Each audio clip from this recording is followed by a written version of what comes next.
G'day people, I'm Sharyn and welcome. Today I'm going to show you how I do zippers in the front of trousers or pants.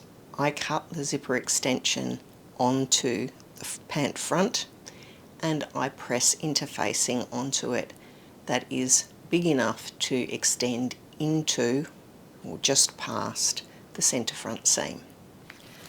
I use dress zips and I do that on purpose. These zips I can cut off and I can sew through with my sewing machine. It does not work if you're trying to use a metal zip. These ones with the plastic nylon coils, they work fine. In the old days our zips needed us to have the zip pieces at the top for our zippers to stay up.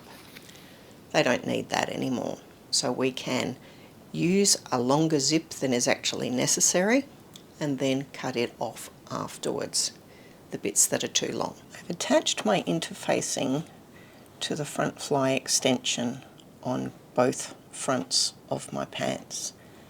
I've marked a line down here which is the seam line on the centre front, and this is just an extension that I pretty much made up. But I've got a mark here for how far is the lowest point at which I want the zip to come to. So I want the garment to be open down to here. I'm going to begin with my overlocker. So I've got everything set to normal on my machine, and I will show you in a moment where I have made a little nick in the fabric.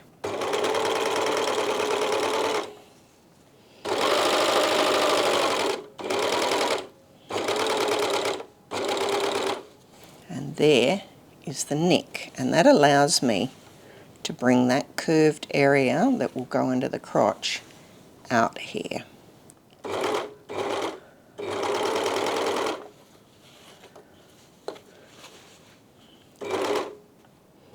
got bits of fabric getting stuck in the machine.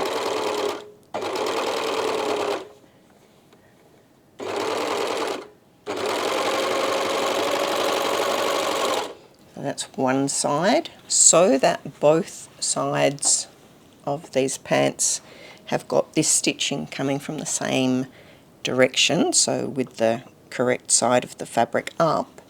I'm going to start at the bottom of this seam on the other side, and I am trimming off a little bit. Part of the reason the fabric is going in there is because I'm not trimming off very much.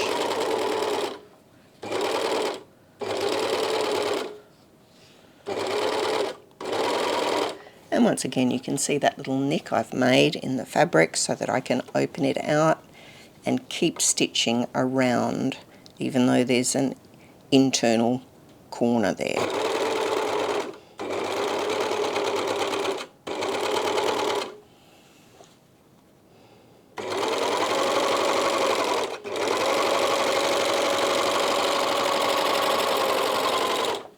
The particular fabric that I'm using to make this pair of pants is not very cooperative. The fibres are very fine and they're actually quite stiff, so they want to stay straight rather than curving down into the lint collector. It's a hard fabric to sew with. If you're a new sewer, don't be tempted by the really gorgeous satiny stuff. Start out working with the fabrics that work with you more easily, and this is not one of those fabrics. With the right sides of the fronts together, I'm going to stitch down that centre front seam with a very long stitch. In this case it's 5mm, which is close to 1/4 inch, so it's about as long a stitch as I can do on this machine.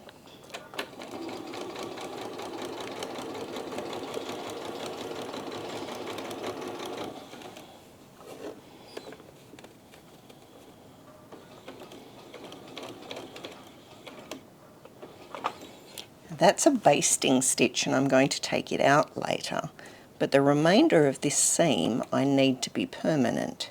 So I'm now going to take my stitch length back down to the default settings, and I'm going to do a little bit of forward and back.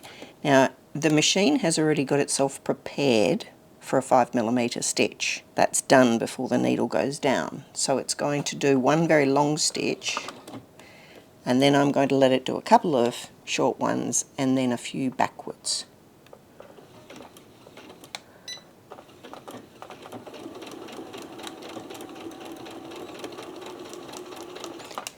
If you follow the line down there, you end up with the edge of the foot coming just a little bit inside the overlocking, and I'm going to keep going, but I'm not going to go all the way to the end of this seam.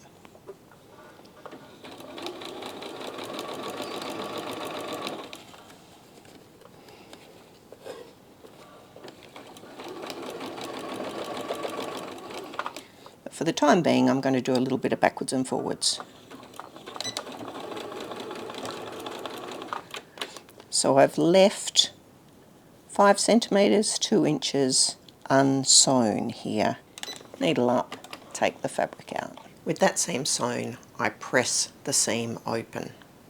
I want it to be a nice crisp seam, and the basting that I did, the very long straight stitches, they're going to come out eventually.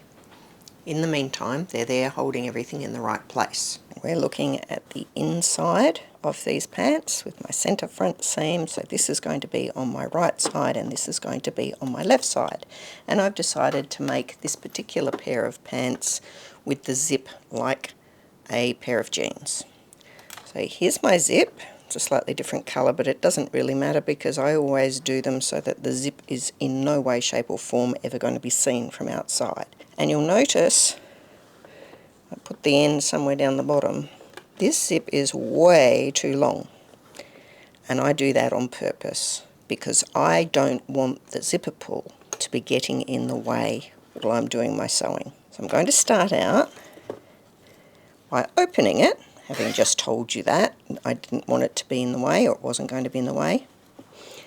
And all I want to do at the moment is work out where I want the bottom of the zip to be in relation to what I've already sewn, that little bit where I did the backwards and forwards.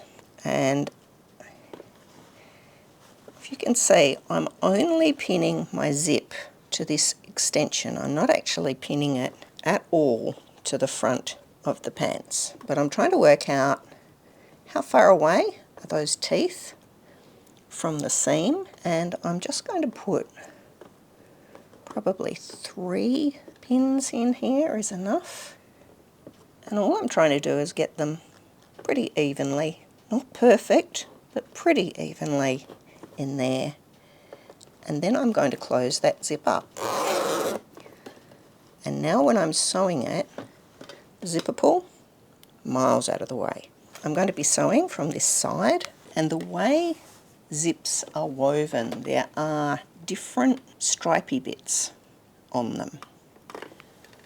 I am going to put the needle down, and it's only going to get sewn onto that extension. It's not going to touch any of the fabric on the front of the pant. Whenever you're using a zipper foot, you have the foot attached on the opposite side of the ankle to where the teeth are on the zip. In this case, the teeth of the zip are on the left, so I have got the zipper foot attached so that it's on the right. There are occasions when I change it over and do it the other way. It is always away from where the teeth are on the zip. So taking that out, I'm just going to sew a straight line directly down the zipper tape.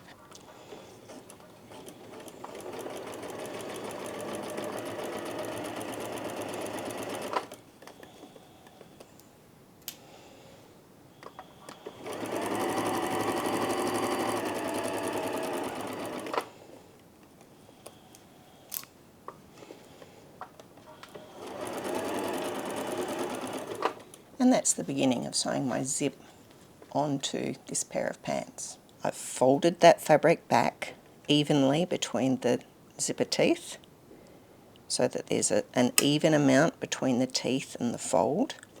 And now essentially I'm going to top stitch down this edge, maybe a 1/16 of an inch away from the edge. and it's just straight stitching, and I don't have to worry about the zipper pull because it's miles out of the way.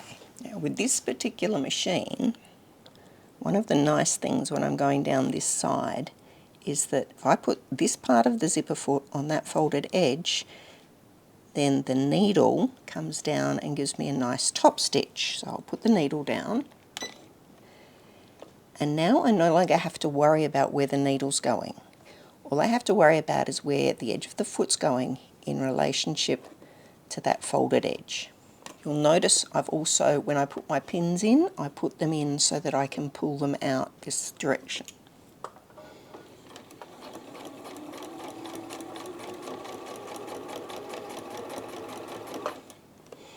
And I'm not worrying about what the needle's doing, I'm just worrying about the foot. And the foot is staying very nicely on the fold.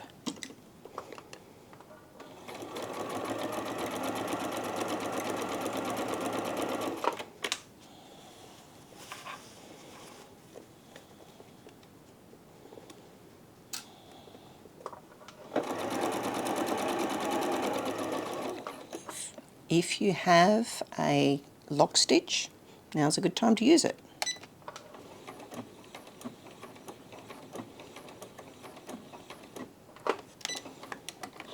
And hopefully you can see there I have very nice top stitching, but it is only at this stage actually attached to that one piece of underlap. So I'm now going to do something that seems a bit weird. I've got both sides of the pant towards me, but I've got these zipper extensions open. And now what I'm going to do is sew this zip just to the other underlap. Now I'm not trying to do anything weird and funny with this, I'm just laying it down flat, and I'm going to stitch down this side. Once again, the zipper pull, miles out of the way, I don't need to worry about it. And I'm going to keep the edge of this foot on the edge of this braided bit of the zip.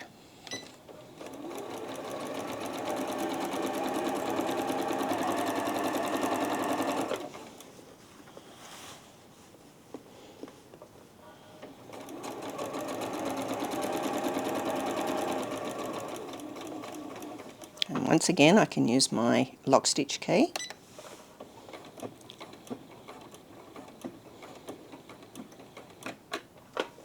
On the back, there's that row of stitching I just did. At the moment, that side of the zip is only attached by one lot of stitching,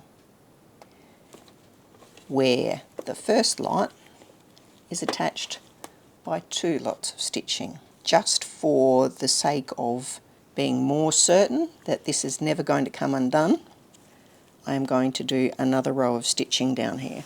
And I'll do it just slightly away from the first row.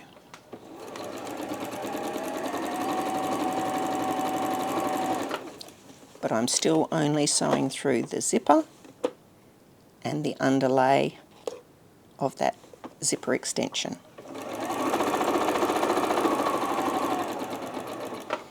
There's a nice flat zipper on the two underlays, but it is not at all attached to the front. I'm going to attach it to the front now. If you're going to be making a lot of pairs of trousers for yourself over time, it pays to make a bit of a template. Make it as wide as you want the stitching to be from the centre front to the stitching, like it is on a pair of jeans, and with a curve that looks something like you would like it to look like. It's not that hard, and then all you have to do is lay this on top of the fabric with the straight edge against the centre seam and draw around it with some chalk, and that gives you your stitching line. Down here somewhere I'm going to be able to feel there where the metal bit of the zip is, and I want to make sure I avoid that bit, so I'm going to draw a line that goes from under here around and out. It doesn't need to go through the zipper tape. It's going to catch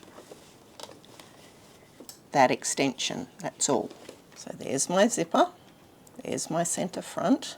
I need the zipper foot to be on this side because the zipper teeth are on this side. So I'm going to stitch on that line that I've just drawn, and I'm keeping the zipper extension all the way out because this time we're going to go through the top of the fabric and the zipper extension.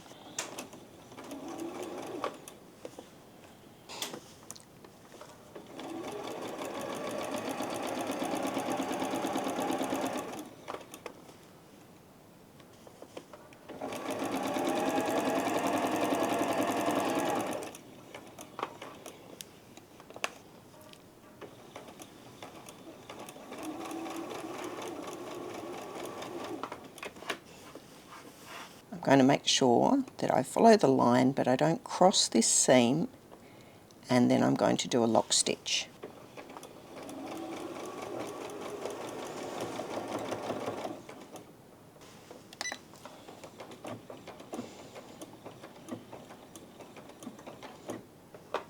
If your machine doesn't have a lock stitch, stop at the seam, pull the fabric out, cut the thread, and then pull the thread to the back and tie it off.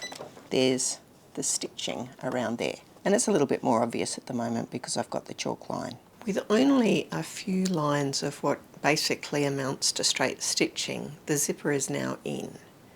All I need to do is undo the basting and it's usable. So there's the zip on the front of my pants. There is still some chalk to come off here, and you can see that the tape is still on the top. When I open that up, that zipper tape is actually quite a long way back from where the cover goes over it, so the colour of it's not really that important. When I open the zipper up, that's my fly guard. Unfortunately, I don't have time to do the fly guard video right now, so that will be for the future. But I'm sure you can see that actually putting that zip in only required maybe 6 lines of mostly straight stitching, and that is a lot less intimidating than most of you think. I'll see you next time.